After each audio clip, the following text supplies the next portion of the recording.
Ferdousi Begum, senior শিক্ষক, police line school and college, Rangpur.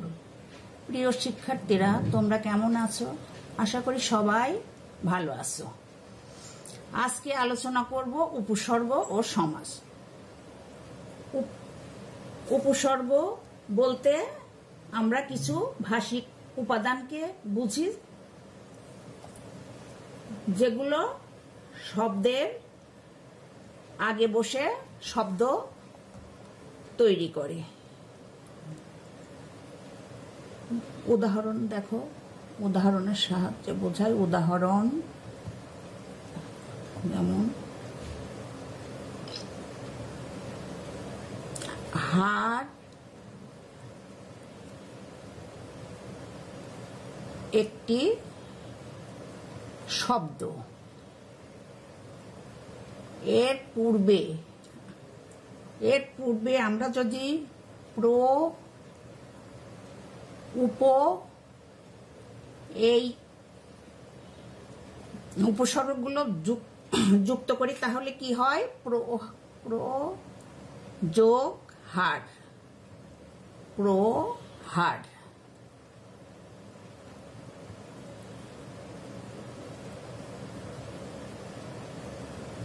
উপযোগ করলে উপযোগ হাড়, উপহাড়। একটু খেয়াল করো, উপসর্গ সব সময় শব্দের আগে বসে, কিন্তু প্রত্যয় বিভক্তি আমরা পড়েছি যে সব সময় শব্দের শেষে বসে। এখন দেখো, উপসর্গের সাহায্যে কিন্তু আমরা নতুন শব্দ তৈরি করছি। হাড় একটি শব্দ, তার সঙ্গে যোগ করলে প্রহার, উপযোগ হাড়, উপহার, নতুন শব্দ তৈরি করে। তাহলে কিন্তু প্রত্যয় বিভক্তির ক্ষেত্রে কিন্তু নতুন শব্দ তৈরি করে না, শুধু শব্দটিকে একটু সম্প্রসারিত করে। আর উপসর্গের সাহায্যে নতুন শব্দ বা ভিন্ন অর্থবহ শব্দ তৈরি হয়।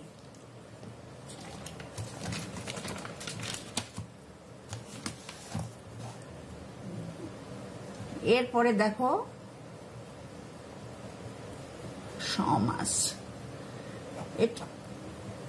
দুই বা তার চেয়ে সমাজ। এখন সমাসটা আলোচনা করে একটু।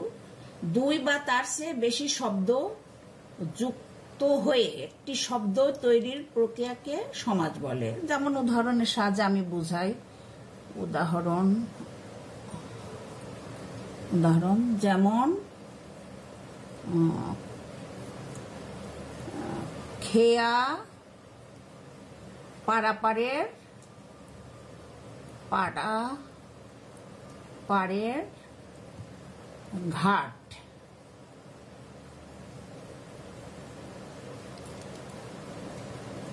এটা যুক্ত হয়ে কি হলো? সংক্ষিপ্ত রূপ খেয়া ঘাট। আরেকটি উদাহরণ দিই। নদী মাতা যার সমান সমান নদী মাতৃক।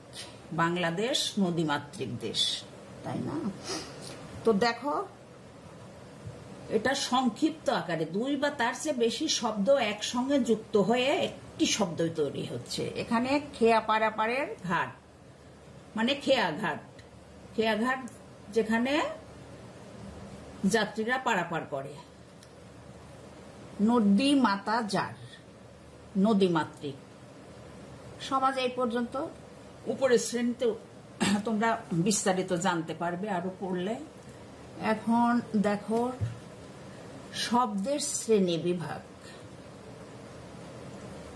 শব্দের, এগুলো তোমরা ইংরেজি দ্বিতীয় পত্রেও ভালো পড়েছে। শব্দের শ্রেণী বিভাগ। শব্দকে সাধারণত কয়টি শ্রেণীতে ভাগ করা যায়? 5টি। 5টি না। 1 বিশেষ্য। বিশেষ্য যে শব্দের মাধ্যমে কোনো ব্যক্তি, জাতি, সমষ্টি, বস্তু, স্থান, কাল, ভাব, কর্ম বা গুণের নামকে বোঝায়। উদাহরণ দেখো, যেমন মানুষ। মানুষ একটা আমরা মানুষ জাতি, তাই না? মানুষ। তারপরে দেখো বাঙালি, আমরা বাঙালি। 2 নম্বর সর্বনাম। সর্বনাম বারবার যদি বিশেষ্য ব্যবহার করি সেটা ভালো শোনায় না, তাই বিশেষ্যের পরিবর্তে যা ব্যবহৃত হয় তাই সর্বনাম। যেমন একটা উদাহরণ দেখো, যেমন রিনা 6ষ্ঠ শ্রেণীতে পড়ে। 6ষ্ঠ শ্রেণীতে পড়ে। বারবার যদি রিনার নাম দেই, বলি রিনা পড়াশোনা ভালো, রিনা প্রতিদিন স্কুলে যায়, তাহলে এটা শ্রুতিমধুর হয় না, শুনতে ভালো লাগে না। তাই রিনার পরিবর্তে আমরা সে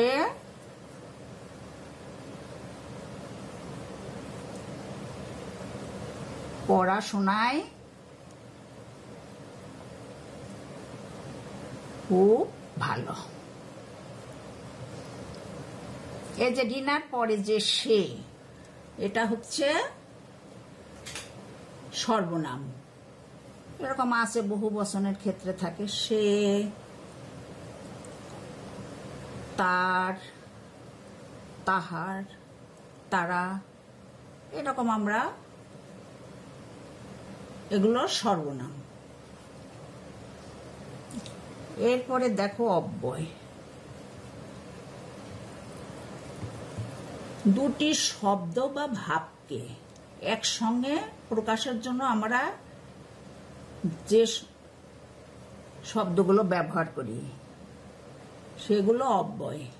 এই যে যেমন এবং, এটা এবং, ও, এগুলো আমরা যুক্ত করে। উদাহরণ যেমন উদাহরণের সাহায্যে দেখায়, যেমন সাগর ও সৈকত। সাগর ও সৈকত, এটা অব্যয়। এরকম আরো ঘর আর মাঠ। ঘর আর মাঠ, এরকম দুইটি শব্দ বা ভাবকে যুক্ত করে, সেটাই অব্যয়। 4 নম্বর বিশেষণ। বিশেষণ তোমরা জানো যে শব্দের মাধ্যমে বিশেষ্য বা সর্বনামের গুণ, অবস্থা বা বৈশিষ্ট্য প্রকাশ পায় তাকে বিশেষণ বলে। যেমন বিশাল দিঘি। দিঘি, এই বিশাল হচ্ছে, বিশাল মানে বড়, অনেক বড় দিঘি। আবার আরেকটা উদাহরণ দেখো, পাথর বাঁধানো ঘাট।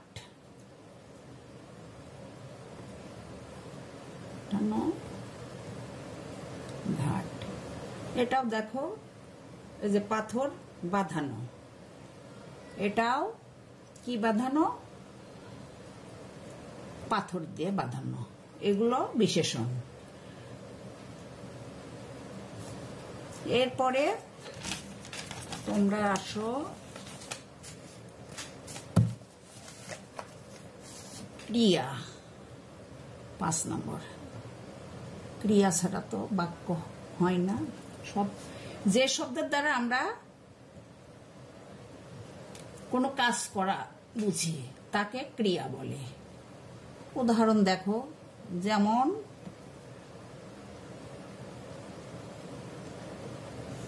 যেমন বিনা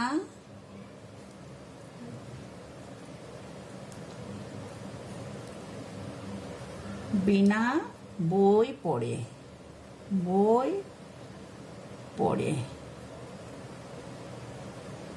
তাহলে এখানে প্রশ্ন করো, বিনা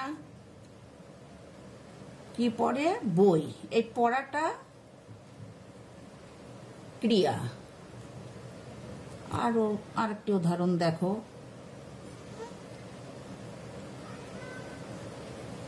লিটন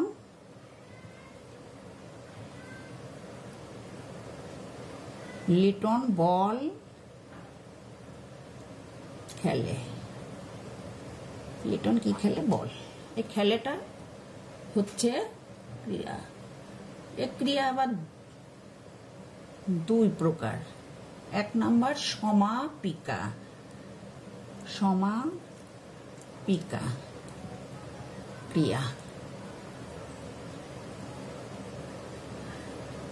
2 নম্বর অসমাপিকা ক্রিয়া। অসমাপিকা ক্রিয়া। সমাপিকা ক্রিয়া বলতে আমরা কি বুঝি? যে ক্রিয়া বাক্যের বা বক্তার মনোভাব পূর্ণভাবে প্রকাশ করে, মানে পরিসমাপ্তি, যে তাকে সমাপিকা ক্রিয়া বলে। যেমন এটার উদাহরণ একটু দিই, যেমন সে গান গাইবে। সে গান গাইবে, গাইবে। এটা কিন্তু মনোভাব পুরোপুরি প্রকাশ পেয়েছে এখানে। আর অসমাপিকাটা কি, সেটার উদাহরণ দেখো, যেটার যে ক্রিয়া দ্বারা অর্থের অপূর্ণতা বা অসমাপ্তি বোঝায়। যেমন উদাহরণ, আমি ভাত খেয়ে বাজারে যাব। বাজারে,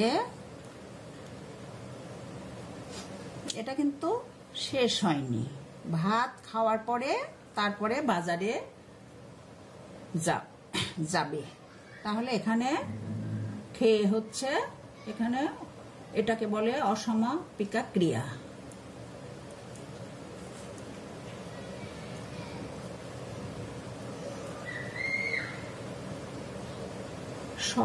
আরেকটু দেখো, শব্দের শ্রেণী পরিবর্তন কিভাবে হয়। শ্রেণী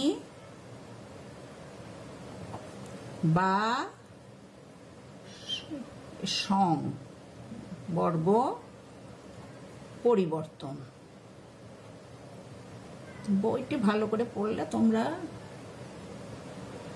নিজেরাই বুঝতে পারবে ভালো, যে বিশেষ্য পদ থেকে কিভাবে বিশেষণে যাওয়া যায়। বিশেষ্য পদ থেকে বিশেষণ কিভাবে করা যায়? এটা বিশেষ্য পদের সঙ্গে প্রত্যয় যোগ করে বিশেষণ।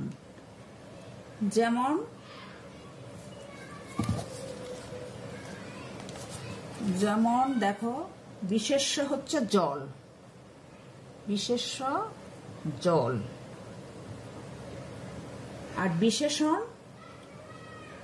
বিশেষণ আমরা যদি বলি জলা, আ প্রত্যয় যুক্ত হলো, তাহলে জল যোগ আ।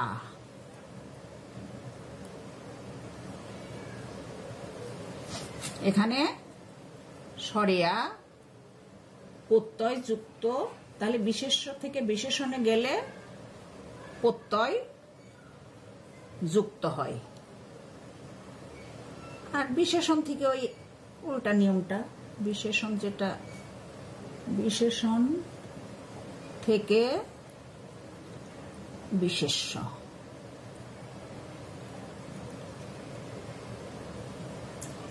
যে ভাষিক উপাদান, এটা তো ভাষিক উপাদান না প্রত্যয়, তাহলে এটা সাহায্যে যখন বিশেষণ তৈরি হয়েছে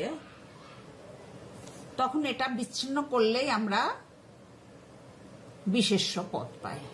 যেমন এখানে যুক্ত হয়েছে জল সাথে আ, এই ভাষিক উপাদান প্রত্যয়, এটা বাদ দিলে জল বিশেষ্য।